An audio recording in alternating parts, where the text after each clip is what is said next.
Hey, everybody, and welcome to Gay2k, a podcast for nostalgic millennial queers. I'm Sarah, and today I am joined by Alex and Sindu. Hi, friends. Hello.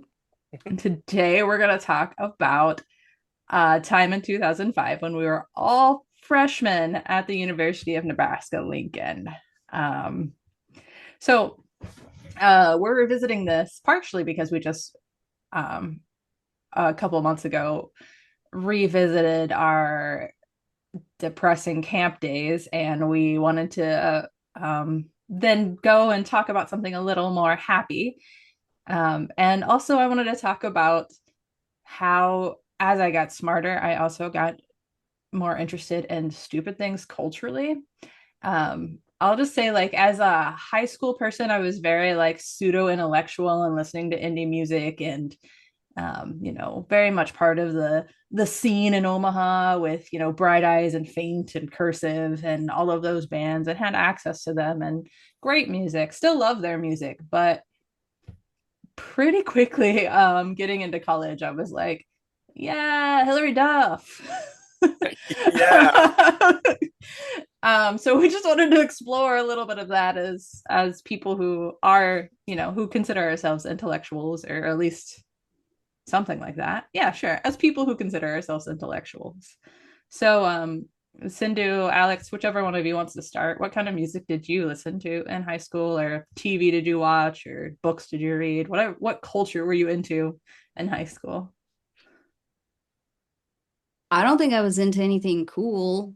Although I will say, um, the first half of high school was in Massachusetts, and I was at a school where no one listened to anything pop. Like to listen to pop, even if you're a cool kid, was incredibly gauche. So Yeah. everyone was into like the most obscure band that they could possibly find. Everybody like took the train into Boston on weekends and like protested, went to like war protests and smoked pot. So it was that kind of school. And in that environment, I was not cool at all. I was like reading fan fiction and reading a lot of like fantasy novels, and that was kind of it. I discovered MTV though, and like watched MTV secretly before my parents got home, and that was like the extent of my music listening. TRL Bro. days. Yeah. ERL. Bro, I get that. Um, I would second that I was not into anything cool. I listened to Top 40 because that was just like available, but I didn't get into the indie music, Azure Ray, Rilo Kiley until I met Sarah, and Sarah's friend became my boyfriend and started making me mix CDs, and I just like, my heart opened up, and it's like not, I wasn't like assigned to it, I was just like privately married to it. um, yeah, it was one of those obsessions. But before that, um, corny stuff, anything nerdy, cartoons, anime, like American anime. So like the American dubbed Yu-Gi-Oh, Pokemon, Yeah. Sailor Moon, Card Captors, that shit. I did read fan fiction, but I was mostly reading like fantasy novels myself. Harry Potter aside, there was also like um the Redwall series. I remember trying to get back into the Redwall series because that's just huge. And yeah, just corny, nerdy things. Um, I watched way more television, I think, than I read. Um, Mm-hmm. I think middle school and elementary school, I read a shit ton. But high school, I started like, hey, I can have friends instead. Which I think is what some of this conversation will come down to, right? It's not peer pressure, because that's not the right word, but there is an element of what we listen to while doing certain things. Um, on the activist scale, how much of an activist for queer rights or any rights were you guys in high school? Well, I mean, uh I moved from that high school in Winchester, Massachusetts, I was not an activist, my friends were. But I felt sort of safe there because it was incredibly progressive. And, we had out people since middle school. And Mm, so, and they weren't being bullied for being queer or anything in our high school. So I wasn't really, and I still thought I was straight at that time. Um, but then I moved to South Dakota and I was like, oh fuck. Like the country does not look like Massachusetts. And mm, this is, yeah, South Dakota was a rude awakening. And as soon as I got there, I became super active. Our school didn't have a gay straight alliance, so we spent like over a year trying to get it started mm. because the administration was against it. So yeah, it was very much a like junior year of high school thing for me to be or become more of an activist. Right on. Um, I started getting like I wouldn't didn't call it activism.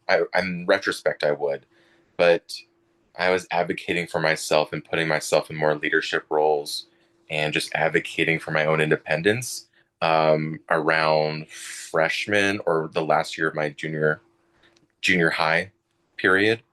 Um, so I was looking for opportunities to just be a leader elsewhere outside of my house, and that was really cool. And that required me to like advocate for myself, but also I got into helping Mr. G out with um, kids at my school for my free period.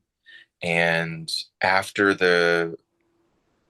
I just had a lot more room to do wild things. I was very aimless. I was very much searching like for a place to put my heart and put my strength into. Um, and it took a while to find that. But my senior year of high school, after I switched schools and all that drama in Texas, I I just did random shit because I could get away with it, and I knew that I wasn't doing anything wrong. So I showed up to school in a dress and got called to the principal's office by a nasty um, watcher person. You know, there's people in school that are staffed to just keep an eye on those kids. And she just wanted to make sure that I was within the school bounds. And I was because I had shorts underneath and it was a long dress. It wasn't just a skirt, it was one of those sick bohemian dresses. Um, yeah, stuff like that. It's interesting, Cindy, that you bring up that coming to the Midwest was like your awakening of like, oh shit, I need to do more. Because for me, where I was in Florida my freshman year, um, I was very isolated in a bubble. Like gay people existed, but they were like way over there. And I didn't have to interact with anybody. And I didn't necessarily know anybody that was openly gay. Um, and like towards the end of my freshman year, I started to discover some people that were maybe openly gay. And then I came to Omaha and it was like just culturally different at South High. Like, well, first of all, the makeup of South High is 30, 30, 40 in terms of ethnicity, and the 40 is Latin American. So just being, constantly exposed to that kind of awesome, um, a crash course in diversity. And then like within that too, then having to advocate for yourself and seeing where those lines are. And yeah, I mean, there was a GSA, but it was weird. It wasn't an activist GSA. It was like we sat in the counseling office and talked about our feelings. And that was like, yeah, sophomore year. And then junior year, we kind of like flipped the script and started doing more activist related stuff instead of just like literally like just sitting around and talking about our feelings. There was a GSA at my school in Massachusetts, but I wasn't in it. I didn't know anyone who was in it. I think it was you like people were too cool to be in it. Like there was a polycule in my school. So like we were years ahead and Years ahead. years ahead before any of these terms existed. So I think I don't know who was in the GSA, but it definitely wasn't me or any of my queer friends. I I remember the QSA or the Queer Student Alliance at Omaha South, I think. Just a gay student GSA, alliance. Yep. GSA, right, GSA. Very much just a gay And student alliance. Yeah. I remember a kid starting it in my senior year, and that was like really, she was really awesome for doing that. Um, At Millard. at Millard, yeah, at Millard North. And again, like I had no direction, no guidance on how to lead. So I was just energy going in random directions. So it was nice to have people who were just like, she was also from Boston and she knew how to get things done and she had a vision for her life. So she fucking did it.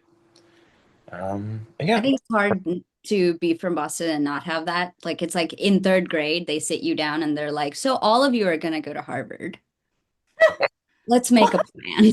Yeah, this is a real thing. It's insane. That's Yeah. hilarious. Um, it's interesting, like, so without like the GSA, did you have gay friends and how did you meet them? Choir. I theater. I knew where to find the fruit cups. After I found John Theater. Paul, like I It's knew, theater, yeah. yeah. For us, it's theater. I'm asking Sindu. I Well, was not in theater. I have to say I knew to look for them in theater the year before I came to South. And I had a plan like I'm gonna do theater, I'm gonna get in drama. Maybe I'll find myself in front of the television one day and be the next Mr. Rogers.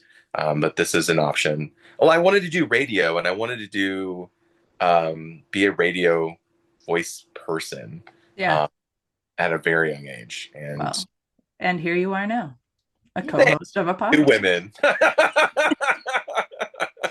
You got there eventually. Um, yeah, I don't I was too shy for theater.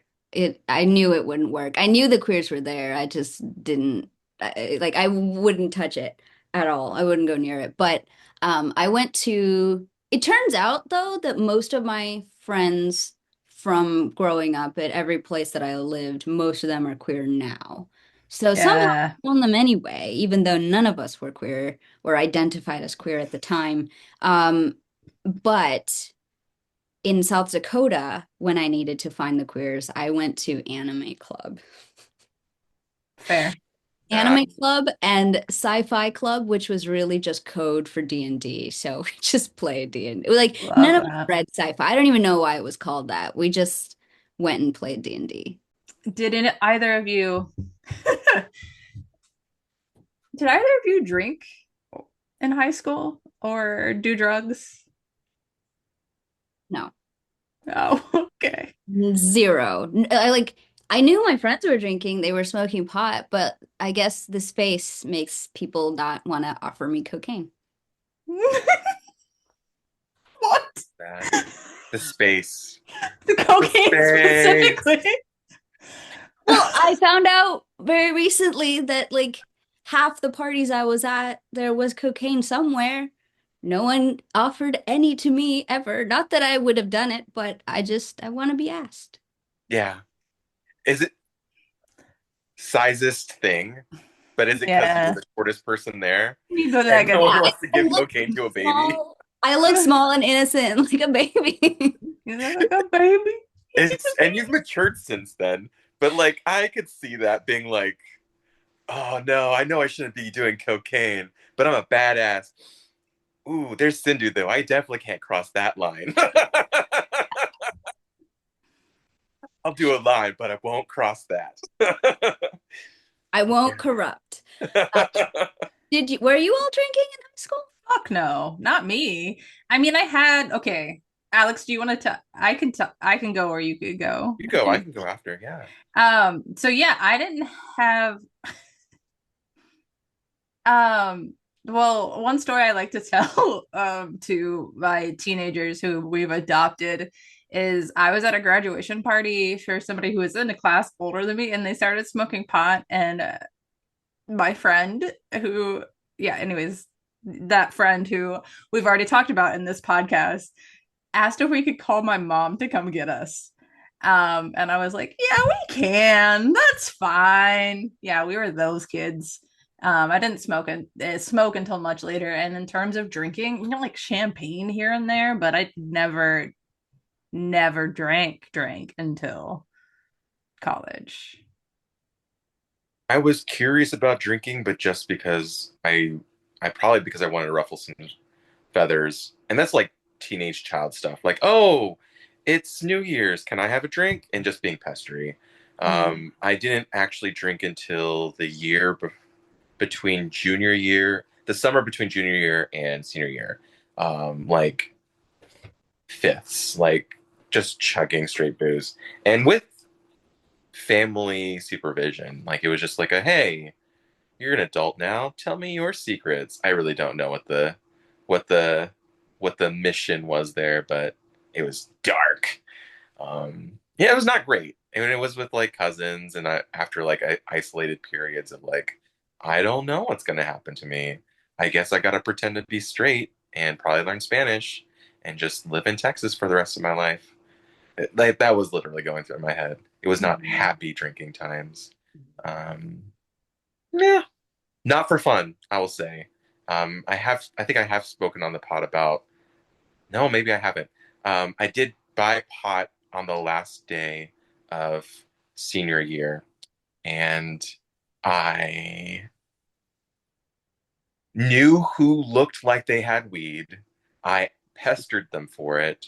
They said they would get me some. I just needed to give them $20. So I gave them 20 or $40. It was a large amount of money for a child that had no job. And then they disappeared for a long time. And when they gave me the sack, it was like a bunch of used Scoobies. And they clearly, if there had ever been pot and purchased that day, they had clearly smoked it all. And it was a bummer. But I shared it with like 7 people. We bitched about it, and it was super lame. But no one else brought drugs to that party. Mm. Yeah, not my brightest moment for sure. Not super proud of it, but I am proud of how I got hustled, and that's funny. Oh God, back Yeah. in the day when like you couldn't be sure if the pot you got was pot or if it was oregano or if it was like cut with something. Um, Hmm. not Why is it sticky laced with opioids like it could today? be You're right. now, but it wasn't like going to be dangerous, but it could be non-effectual. Yeah, Yeah. just wet, just made wet to look better, or it was Hmm. always brown, like a soggy, like yeah, Or like seed full of everywhere. sticks. I remember Yes. one bag was Twigs. full of All sticks. the Like, Yeah, twigs. it was just thorns. It was yeah. just a bag of thorns.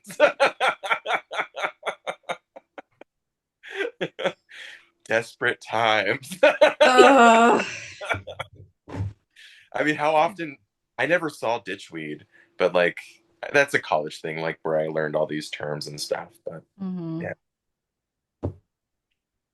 Okay. So we've talked a little bit about what we may or may not have been up to before going to college. So let's talk about college. um, what was it like arriving on campus?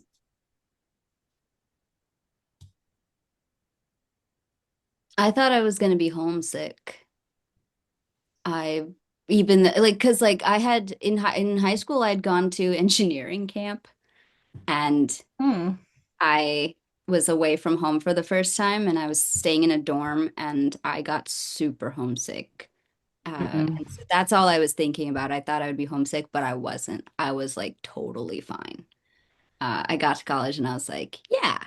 But I was also in Kaufman, which was a very strange place to be. So Kaufman is this dorm on campus that it could only house about 100 students. We were all in the computer science and business engineering something management program.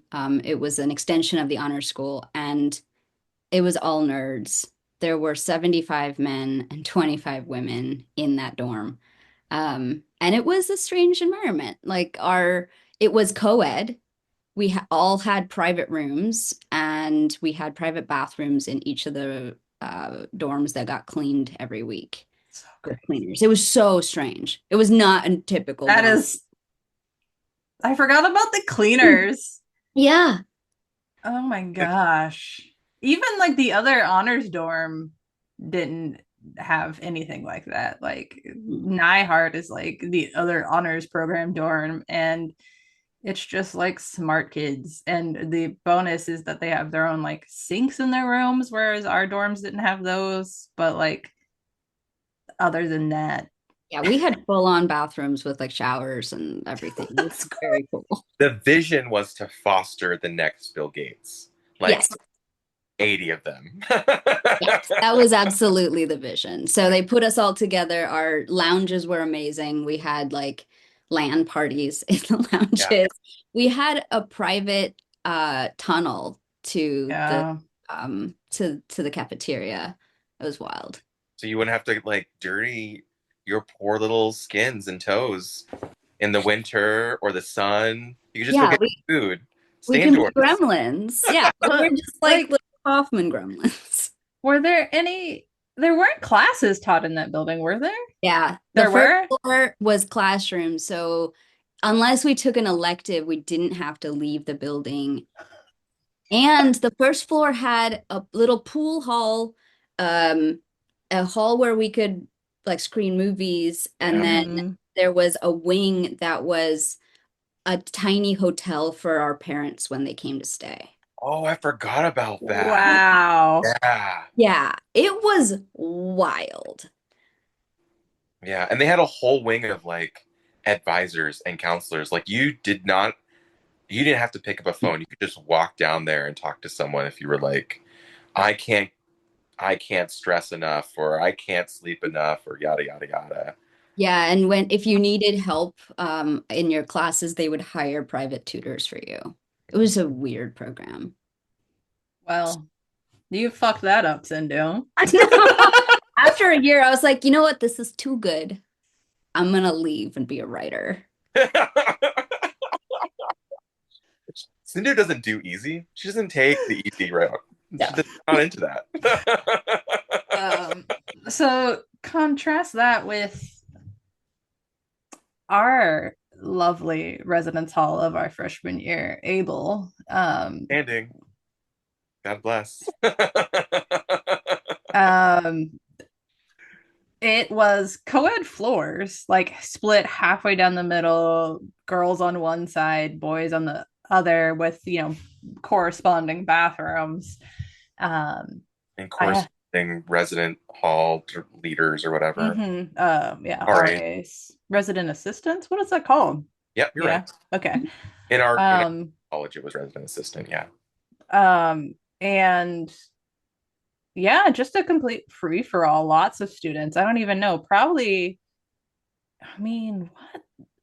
Almost like half of your whole building on one floor, easily, probably. And there was like 9 floors, right? So 13 13. floors. Yeah. It's 13 floors. And 13 there were, all floors. And then the mhm. Yeah, so like over 1,000 people in and, that.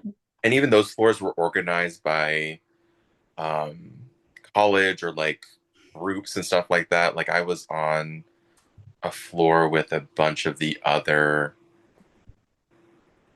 alpha learning community, which was just an attempt to like, hey, you like liberal arts, here Mm. all your other students. And it was organized that way. I know there was an Yeah, I was on the communications and education floor. yeah. And those are loose. Like there are people that Oh yeah. sprinkle there. That's funny though, Sindhu, is like when I look at our core friend group from freshman year, everybody lived in that residence hall except for you. Yeah, I know. Um, I spent most of my time like I went back to Kaufman to like shower. Hmm. and like changed. And then I spent most of my time in Able. Starting when? Why you gotta be like that? Happen. I am actually curious about the transition because it just kind of like happened so organically Mhm. and Well, we'll get there. yeah. We'll get there. Um, did you, Sindu, know anybody from your high school? Yeah, I knew one person who had come to University of Nebraska, and we were friends in high school. So I got to see her. She actually ended up dating my like the guy down the hall. Oh, So good for yeah, her. yeah, yeah. So she kind of like was in Kaufman a little bit more because of that. But no, I besides her, I didn't know anybody. Alex, did you know anybody from Millard North? So Millard North was such a blur. I did know some people, but then they didn't talk to me until like senior year. And I saw them and I'm like, oh, the hot guy got balded. Oh, the girls I hang out with in science or chemistry or whatever, they still look the same and they still hang out. But I didn't talk with any of them freshmen Mm. until senior year. It was just like, hi, don't you recognize me? And then like walked away and was like, I literally haven't seen you in forever. I don't owe you anything. Sorry about it. Thanks for talking to me. I don't know. I wasn't really close with anybody my senior year that I don't know. For those in the world that understand what it's like to change schools every year, just kind of like whatever. I Yeah. find my clique, my team, my fam in college, and like I didn't really need extra. Yeah, Same. for sure. I mean, and I would say, I mean, same, even though I did know there were like nine graduates um, that went to UNL from South, and I, for the first couple months, maybe kept up with two of them, and then completely by halfway through the year was fully immersed with our group of friends and not yeah, just doing our thing. We made enough drama. We didn't need anybody else. I'm just kidding. We Oh my didn't. God. I mean, You we feel kind of that? I did. mean, yeah, we We did. totally. Do you guys remember the uh, first Spectrum meeting or any early Spectrum meetings? I remember the first one because it like changed everything for me. Because I like What? sought it out. Sorry, pause. See, uh, Spectrum was the name of the LGBT group when we got to campus at UNL. We changed the name later, and we'll talk about that. Wait, wasn't that the first year it had been changed? It was changed to QSA. Was it called? Yeah, I No, think they had it just was changed it. just QSA. Yeah, it was Okay. previously Spectrum. So we walked into a new boat. It was great. Okay. All Yeah. fresh. Well, then, do you remember your first meeting at the Queer Student Alliance group? Yes. I I went to the student involvement office and I asked if they had a gay straight alliance and they pointed me to this group and I got there and I was like still very shy, but I was like, I'm straight, but I'm an ally. And then everyone was like, okay. Yeah, I don't remember ever thinking you were straight. Yeah, everyone was like, okay, you can say that for now. We'll see. There's no straight in the name. I didn't see any buy-in. And it wasn't just you. It was like, There are other people that, yes, hung yeah. around as well, that it was like, okay, I well, remember I remember being concerned about that and I was quiet and let other people ask questions, and I paid a lot of attention to those answers from the elder gays. And honestly, internet, they weren't much older than us at the time. They're still not much older than us now, but they will always be elder ancient gays. They felt so ancient and they were like 27. I think too, Yeah. though, like just because when you think of college, you think of that 4 year spread. So when you think of like the people who should be seniors, you're not thinking, 25, 27 Yeah. year olds. They're almost all exclusively non-traditional students. Yeah. I didn't talk about that very much with them, but their answers are just so solid and concise and practiced. Um, like I did have these concerns, I had empathy for those who were like complaining, like, "Well, I don't like the word queer. Why do you have to use that? Where's the straight people? Do they belong? Don't they belong here?" And that face, Sarah, I was like, "Yeah." I had to like come to terms like, well, yeah, maybe I do deserve a space that's all my own. Maybe Mm-hmm. maybe that's acceptable. Is that weird? And that was kind of like the first couple of weeks is like, what is this? Is that okay? Yeah. I think like the month that I identified still as straight, or a month and a half, um, I do remember saying like, well, as a straight person, I don't feel like I need to be acknowledged in the name. Still, And I'm glad that I said it, even though, that didn't quite apply after a while. But yeah, I think that is incredibly weird that straight people who came there wanted to have their identity in the name. Yeah. It's not And I about you. remember like us as a friend group, we were regularly like, imagine like us going to like, the Black students group and being like, maybe instead of calling yourself the African Association for Students, you could call yourself the African Association for Students and also white people. Like making fun of the concept of I never thought of that. Yeah. uh yeah. Yeah, as an ally, like any kind of ally, your job is not to be in the spotlight. Your job is to be a fucking ally. I think that was really helpful for me. Because that was like the first message that I had to continuously learn or unlearn from my Texas Hispanic Catholic male upbringing that it does not begin with he. It never did, doesn't have to. And I'm okay if it's not for like days. Be okay. But that was one of the first chips is like, okay, straight people don't need to be the main audience or the main focus or the main story or the main narrator or the main leader or the main advocate. They Mm-hmm. can, if they can be quiet, hey, learn the other places, Alex, where you can also be quiet and just listen and amplify and do other supportive leadership things.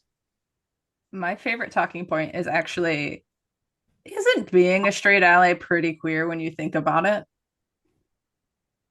Like that's Made so many people uncomfortable because like even the straight allies were not quite comfortable with queerness yeah. time. Mm-hmm. They wanted to be like, well, I support you gays, but I don't want to be associated with one of you or called gay myself. Or like Those, if those somebody were Neihart to games, think, huh? those Neihart straights. Yes. If somebody were to think I was queer, then that's embarrassing or that's unacceptable for me, which like to me means you're not a real ally. Yeah, Mm-hmm. yeah. And that was nice. It was nice to have that. It was isolating in one half, in one part, but it was also like, hey, just let's not fake it this long. It was pretty nice. I mean, not fake it like you can be friends with someone for a really long time and not know their real colors and have to make a decision later on when something comes up like that. And having that big Queer Student Alliance banner and my queer allies, who are both my allies and queer themselves, support me and be my peers and let me know, like, hey, maybe I don't need to wait that long. Maybe they can just see the banner and decide now or come back later when they get over it. And many did. Yes. Yeah.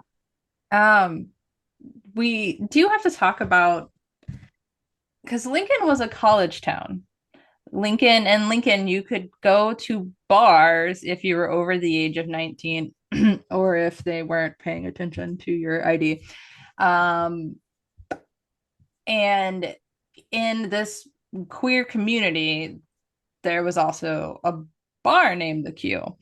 And so we, as college kids, very much were welcome into the bar scene super young. And we talked about this, and I've talked about this with both of you a little bit in different pods, but we've never really talked about that moment of like we are becoming more aware. We are part of this we're part of this small but powerful activist group on campus. And also, these older people who are with us, they are going to spend their Thursday, Friday, sometimes also Saturday or Sunday nights at this bar that we can also get in because either we're 19 or nobody's paying attention to how old we are because we're not trying to drink there, right? Um, and with that, I think that shift from being a I have my culture in high school, which is my friends group, and that is what shapes me and my taste in things to I have this bigger idea for the first time ever of what queer culture is. And while we may not all like the same things, when we go to the gay bar, we're all listening to house music. um, and I think that cultural shift is a big part of it. Not that we stopped listening to other types of music, but yeah, like for sure. I was talking about the song that I remember playing the most freshman year when I was at the Q is this song by Groove Control. I'm gonna pull it up. So excited. Hold on. I don't know what you're talking about, but I'm about to know. And I don't know if it like well, and I don't know if our timelines don't exactly align because I was a little bit older and going more regularly because I could get in With the cool kids. I could get in with my actual ID and not have to be with a crowd. So actually not with the cool kids. The sneaking in the crowd. Oh, I'm sure we'll cut this all out, but I am wondering how the run or visits to the run fit into your.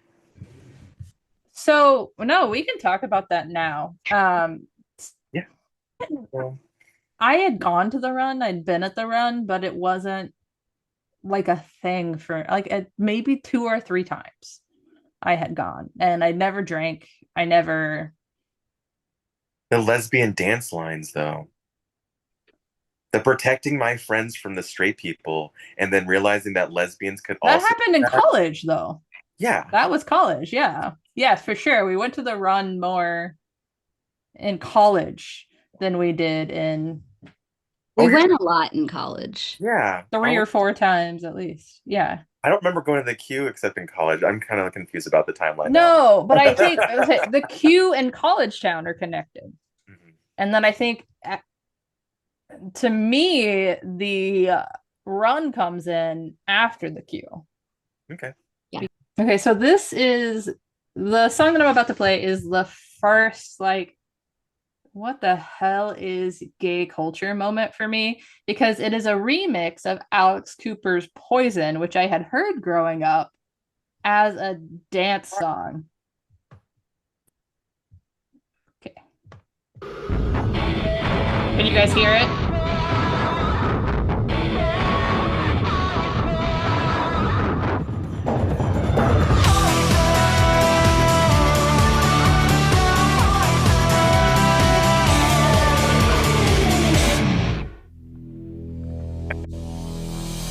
Your cruel device, your blood like ice. One look could kill my pain.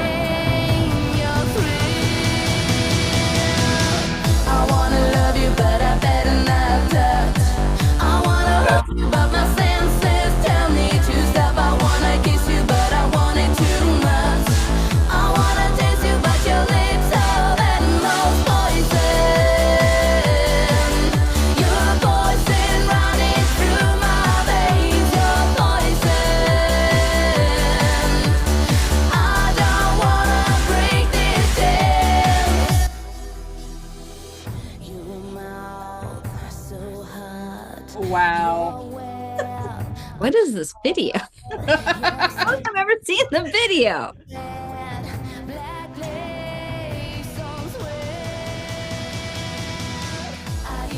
I just wanted to get to that build again.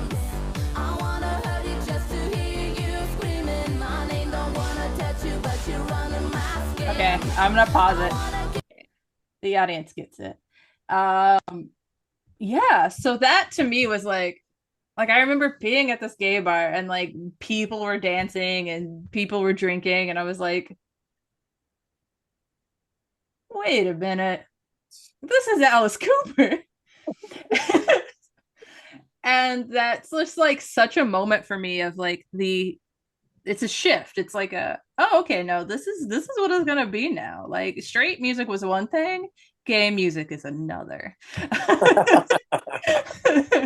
And that's just me, right? Because I had already had this Alice Cooper association with the song and then hearing this remake and like it was like the first example of instead of seeing straight people doing gay culture, this was gay people owning straight culture and perfecting it, honestly. But that's um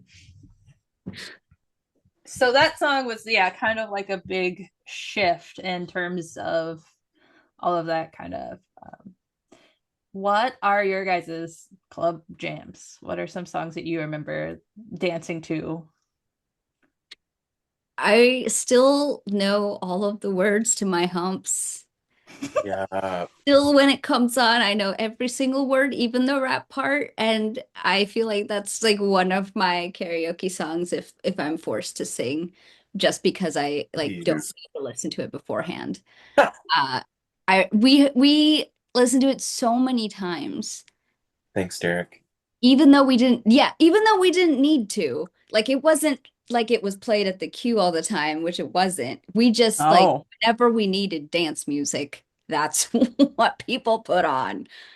right. Because even though we loved the queue, and I'm thankful that we had the queue cost money to get in, and because we are minors, we couldn't drink there, Yeah. right? So how we spent most of our college years, college freshman year, how we spent most of our freshman year getting dumber was by drinking in the dorms and having dance parties. And house parties when somebody was hosting off campus. Yeah.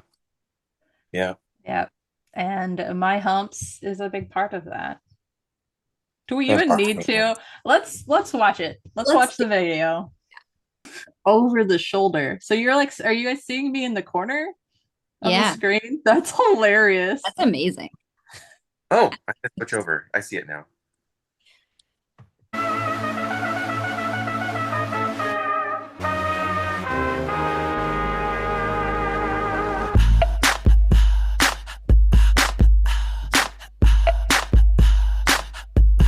What you gonna do with all that junk inside your trunk? I'ma get you drunk, get you love drunk off my hump, my hump, my hump.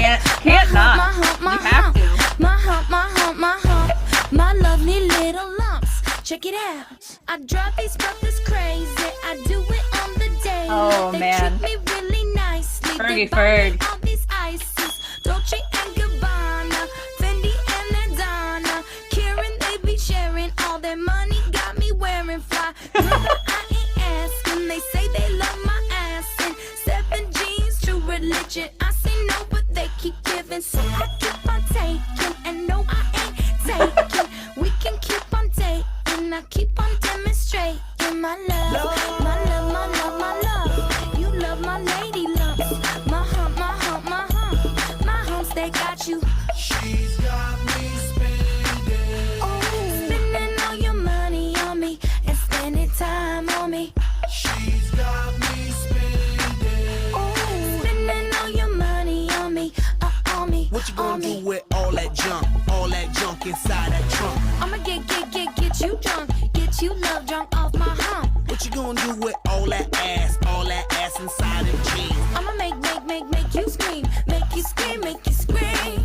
Cause of my hump, my hump, my hump, my hump, my hump, my hump, my hump, my lovely lady lumps. Check it out. I met a girl down at the disco. She said, hey, hey, hey, yeah, let's go. I could be your baby, you could be my honey. And let's spend time, not money. And mix your milk with my cocoa pup. Milky, milky cocoa. Mix your milk with my cocoa pup. Milky, milky, They right? say I'm really sexy. The boys they wanna sex me. They always standing next to me, always dancing next to me, trying to feel my hump, looking at my lump. You can look, but you can't touch it. If you touch it, I'ma start some drama. You don't want no drama, no drama, no drama. So don't pull on my hand, boy. You ain't my man, boy. I'm just trying to dance, boy, and move my hump, my hump, my hump, my hump, my hump, my hump, my hump, my hump, my hump, my hump, my hump. My lovely lady lumps, my lovely lady lumps, my lovely lady lumps in the back and in the front. My loving got you. Spending all your money on me and spending time on me. Dude, there's like a whole minute left, but I'm gonna just Yeah. It's a very long song. It's so repetitive. How the hell did we listen to it that many times? Although, you know what? Something I never noticed really before, because I haven't watched the video in a long time. That song was clearly whoever wrote it for a very voluptuous not forgive person, and everyone on screen is like skinny as fuck. But no, like Let it that's, dance skinny. that's fucking 2000 Yeah. early 2000s. Like That was thick then. late. Yeah. No, For it's yeah, TV? it's not even that. It was thick for TV, sure, but that was just like a thing that you couldn't even beat. Like it just is so stupid. Yes, R&B culture in the 90s, nice. R&B culture in the 2000s, not so nice. Yeah. It gets better though. It does. Yeah, that's true. That is true. Like Megan Thee Oh. Stallion. Have you seen Megan Thee Stallion's body? Like whatever you think about her as a rapper, like holy fuck that woman. Like whoa. Yeah. I mean, I just it's wild to see the like what was considered a normal body type or a conventionally pretty body type in 2005 because it's changed so much. I mean, like there's not a lot of lumps to be had on that screen. However, people are, this whole entire point of the song is that they have more lumps than most people or Mhm. whatever was, the heroin chic of the 90s. Yeah. Yeah. Disappointing. Poor Fergie Ferg. I mean, no hate, but What do you guys, when you listen to that song, did anybody else have a visceral reaction? I tasted raspberries. I smelled cigarettes. I felt cold Nebraska air. wow. Tequila. No, I On the opposite end of the musical spectrum, we did listen to Fall Out Boy. That's probably like our token angst jam band, which is so hilarious and kind of embarrassing. But Sindu, have you seen I'm not even sure until the last time I watched it, which was very recently, that I had ever seen the video for Sugar We're Going Down.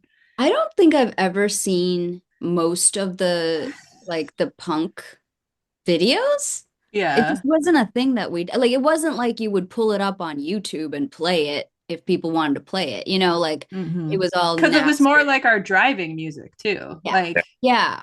mhm. That's true. That's a good point. I'll pull that up. We will watch that video together. What? No, go away. Am I on the same? I make sure the volume's down so we can talk, but we can still hear the Fall Out Boy is from Chicago, so this all feels very Midwest to me. Oh my God.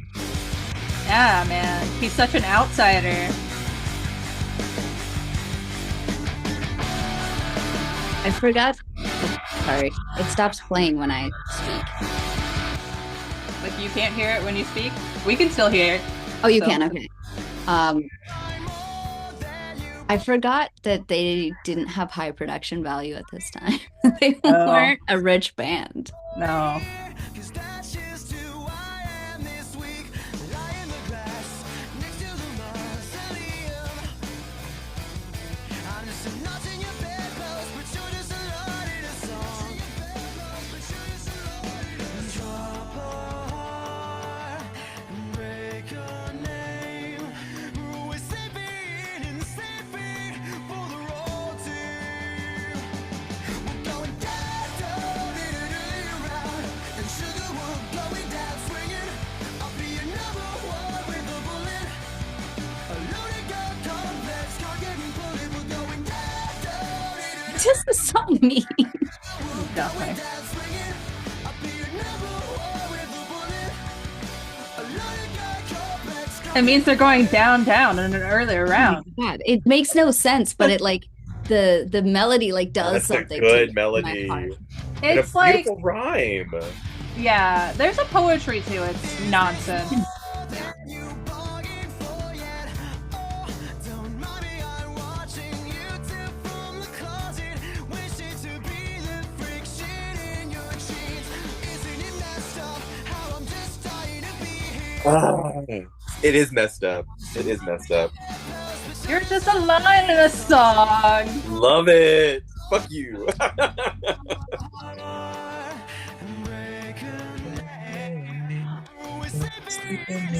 Sleeping for the wrong team.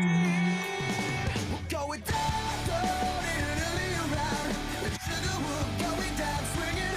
I'll be your number one with a bullet. A loaded gun complex, target and bullet. We're going down, down, around. And sugar will going down swinging. I'll be your number one with a bullet. A loaded gun complex, target and bullet. I'm not gonna lie, that is still on my driving music playlist. Hell yeah. Yeah. No, I do love me some Fall Out Boy for sure. Wishing Well, to really, be I love the their fiction in your sheets. three, like maybe three, the Gee. first two at least albums. After that, not so much. But We'll never get the lyrics right on this because it's such a fever dream of weird poetry. Mm-hmm. well, and Patrick Stump, we talked about this. It's like emo accent, but also like slightly like garbled.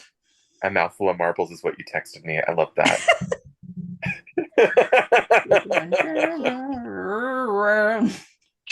Another guy complex.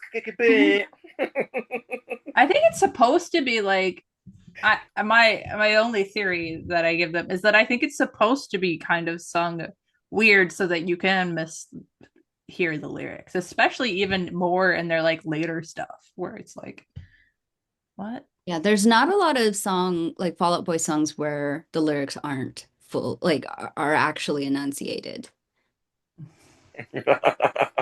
So I think, yeah, I'm totally with you on the conspiracy theory that it's supposed to be misheard. Unintelligible. Yeah. Yeah. Well, that's what you get for sleeping for the wrong team. Every time. I mean, Yeah. some of those lines were very queer. Yes, Oh, absolutely. It felt so good though to be like, fuck you. You're just a notch in my bedpost. Whatever. You're just a line in the song. Whatever. Like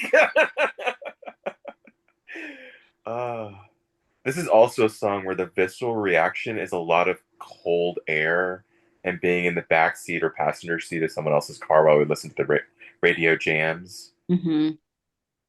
Sick. Yes. I also remember like driving to the run, speaking about the run, like driving to the run and listening to these songs. Yeah. Yeah.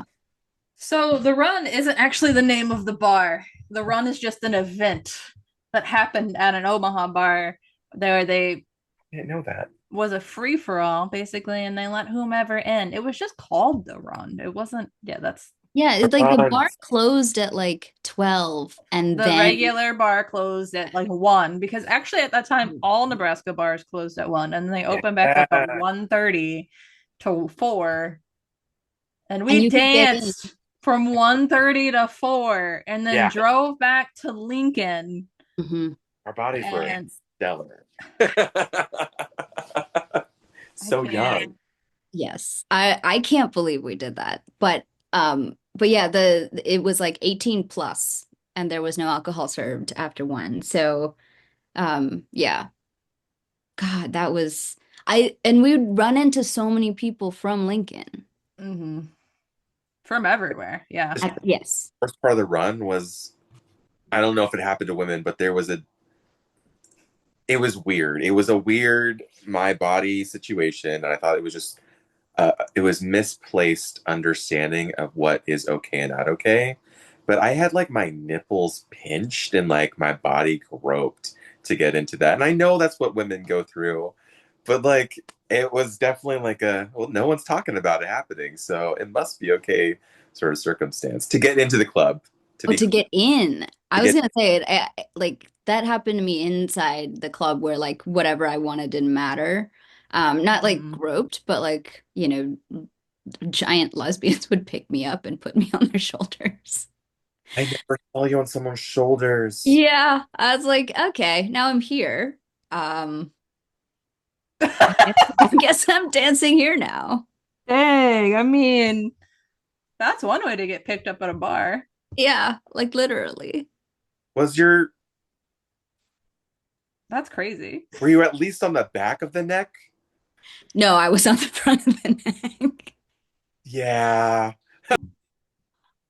For some reason, it didn't really I'm a prude. bother me as much, except when straight men would come to the queue to Mm, hit.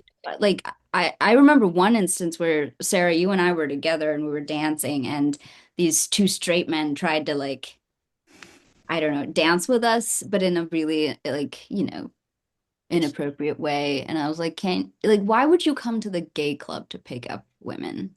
yeah. Yep. Like, there's so many straight clubs where you can do this. Yeah, but at the same time, like there's so much alcohol like coursing through everybody's veins that I'm like, at Mhm. this, like, how the fuck? Like, we were making awful decisions too. Like, Yeah. hopefully not that same kind of awful, but like, who the fuck knows? Like, I mean, there were some close calls in the dorms. Just like close calls as in, I in another realm, another world might have gotten my stomach pumped or something. But the right person happened to be in the room or, somebody took care of me. And that was kind of, to me, that's really wild that we like entrusted our care to each other and to yeah, the small group of absolutely. friends that we had that we like trusted, and Mhm. that trust usually was not misplaced. Yeah. Well, I mean, we're still alive, so Was just texting someone, I think last month, just like a little note of gratitude, like, damn, all the times that I stayed up watching over someone or making sure that they were okay, um, for like weeks, months, really. Um, yeah, it was intense sometimes, a lot of the time. And part of it was we were all kids who are now adults. At that time, we thought we're adults now, and we're far away from home. This is the family we got. This is our queer family. This is my love interest, and I don't care who's competing with me. This is, I'm going to make sure that they survive. It was a lot of that level drama, and it would go away. Like I think that drama was part of the alcohol more than it was part of the reality of the situation. Like I don't think I ever, when I was sober, I never thought about it, but when I was drinking, yeah. mhm. Yeah. And I thought it was there was like also this idea that we were all kind of big part of this bigger queer family too. Like it didn't matter like you said, Alex, like even if we were competing over somebody with somebody else, if that somebody else needed help, like we were still like everybody was still kind of there uh, Family. to help. Yeah, it was family. Like you don't have a choice. You're part of it or you're not. And I think we learned it, or at least I learned it from watching the elder gays, I learned activism from watching the elder gays because they were extremely radical in a lot of their beliefs and their policies, and they were super academic and intellectual, and I loved that, but they were also extremely committed to each other no matter how much drama they had. Yeah, yeah, Mhm. absolutely. Also, Rent came out that year, so Yes. like we had a whole template that was beyond Yes, our our that queer is what families. queer families should look like. So Yeah, yes. right across the histories, across state Um, lines.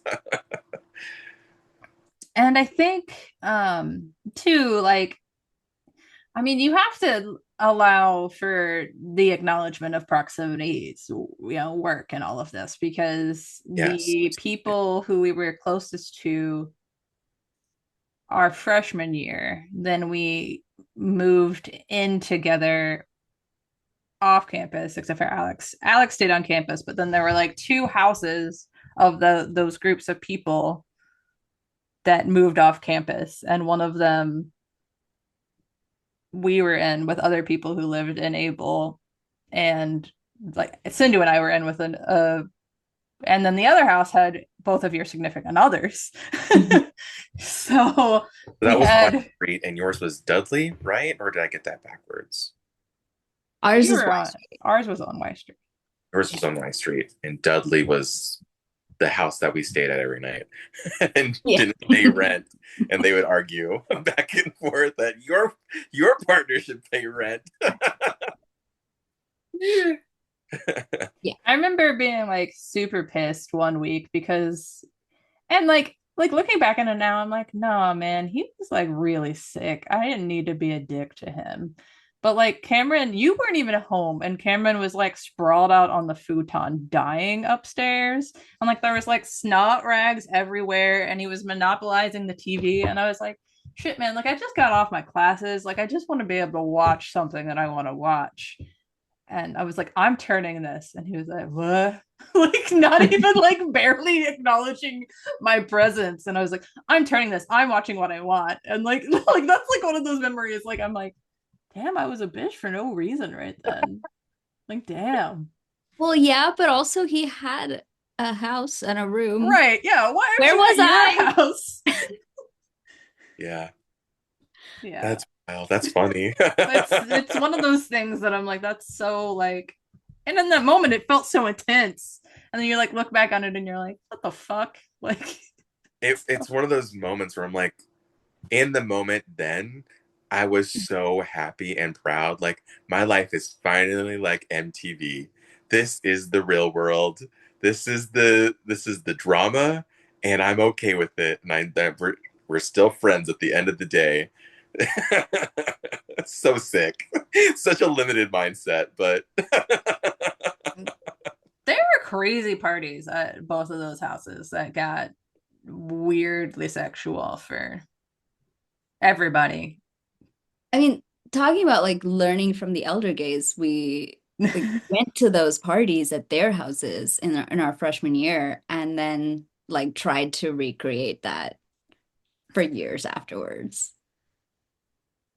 I don't know about recreate. No? But I get it. I get it. Just to like, for me, it was a template in that I could have a bunch of queer people together.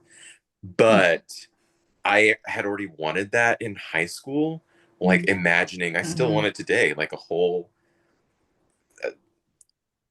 acre of Yeah. businesses and properties that belong to or lived in and rented by and run by queer people. I mean, a party was just like the start of that. Um, I yeah. think I want like a retirement community of like a retirement commune Yeah. that is exactly, well, not exactly, with minus all the crazy parties. Maybe just like wine parties. Fuck But you. Let them do what they want. They pay rent. that's true. I'm saying for me, I can't party like that anymore. I Oh. don't think anybody would. Mm. I don't know, man. If you're retired, you don't have any obligations, and like you can literally just sleep the whole next day or week or whatever you need to recover. Like, meh. All your meds are in a drip. I mean, if we could have IV drips after every party, that would be Yes. fantastic. Like Grey's Anatomy, those first couple of seasons. Yeah. Yeah. Um, When did Power Triangle start? Because I really yeah. I think it was a little bit into freshman year where even though we Mhm. were part of a, big, if we're talking about like concentric circles, this big queer So community, big, so small there queer. was there was the QSA organization, which was Right. a couple dozen people. And then Mhm. within that group, we had the group that primarily, plus Sindu, lived in Abel Sandoz, which was a set of dorms that were right next to each other. And we would um, Meet up. hang out daily in some form or another. But then, and I think mostly due to the fact that we thought we were smarter than everybody else, or some form of feeling like we weren't as big of partiers, or some disconnect, the three of us became our own separate unit, mirroring almost our our other halves in the bigger group. Mhm. Um, and yeah, we were the nerdy ones. I really honestly think it might have started because you invited us to go play Sindu, invited us to go play D&D with some guys in the basement of Kaufman. 80 guys. There were 80 dudes. And we didn't stick around long because we were like, whoa, this is weird. But then after that, we just like sat down and like, I don't want to say like our friend group didn't like talk about life or like the harder things or like, Yeah. We but definitely processed more. Like we I, processed like we were in therapy. yes, I think the three of us, yes, like to like Intellectual life. figure shit out and intellectualize. Um, Well, I don't know about you, Sindhu, but two of us, like, we're typically depressed. Alcohol Yeah. aside. Yeah. And when you're depressed, you intellectualize everything. And Hmm. it's not like we weren't in active depression, I don't think, most of the time. We're not counselors here. You can say what you want about our recollections of these events. That yes, there was a lot of drinking. Yes, there was a lot of like personal stuff going on. Oh my gosh. But, you know, we were, I think even before whatever, I think we were just the smart kids, or we wanted to take time to just exist without loud music. The three of us didn't smoke, so we weren't Hmm. smoking cigarettes. We were indoors. Um, we liked nerdy things. We found those things in common, and I think we just were attracted to one another's energy, as they say, in Hmm. that we were calm and we were willing to contemplate and think before we spoke. At least the two of you were. I was willing to think after I did. oh, And but I think also like we didn't need to drink to Yeah. do that. Like I still mm-hmm, remember sometimes it would be like we weren't drinking. And we were just hanging out and like talking about our feelings. mm-hmm. But our Yeah, significant others would be drinking still. that is such a big part of it for sure because the others wouldn't talk about their feelings, wouldn't intellectualize about the bigger things in the world unless they were drinking. And the Mhm. three of us were like ready to do that anytime. And they would literally be like, yeah, like no, let's talk about something else. It still Mhm. wasn't of substance. It took years for me to like, I shouldn't say squeeze because our relationship was squeezed, but to get any like deep juice, it was it was a waiting game. Yeah. I don't want to keep talking because it's going to sound like sex, but like it's just it to have the emotional intellectual conversations that we had. I had to learn to just be patient and sit still with it and be mindful and engage, and eventually that that side of him came out, but it wasn't difficult with you two. I think I needed that connection from Mm-hmm. somewhere, as gorgeous as he was and as wonderful as he was. um, I also I needed think that. it's the same with Cameron. Like it was like it took us so long to get there. And I actually think like coming out as trans really helped because then, you know, that meant being in therapy, that meant trying to be on this journey where you kind of had to be self-aware or Yeah, a little more introspective feelings. for sure. Yeah. And that definitely helped him kind of, you know, figure out his feelings. But for the first year, it felt like every time he got close to a feeling, he would just drink. Mm. And you know that was the cycle. And I'm really glad that that wasn't like that was sort of the cycle I was on, but because we had this space to talk about feelings, it wasn't quite, you know, I didn't have to resort to drinking. Yeah. Yeah, no, drinking for us, I think, was a way to escape our sexual limitations Yeah. or our sexual like hangups or perhaps I got you. our reservations about things. I know especially that was it for me, not just because the person who was supplying us with alcohol was somebody who um Desirous. was 21, and we would occasionally have we had a very dear god, I could write a horribly stupid lesbian romance novel about that situation. um There's an yeah, audience for it. there's Do an it. audience for it. There is. There's There, totally an audience for it. It would yeah. do really well. But yeah, I know, I mean, Do very well. it's not just that then, since that person was the person who was supplying us with alcohol, it was like it was both things, and it was never like, back to what you guys were saying, it was never anything deep with that person at all. Mhm. um it was very shallow and fun, sure, but There. We deserve the fun. yeah. Oh Jesus, I don't know what else were we going to talk about. What is our thesis here? Drink in school, kids. No.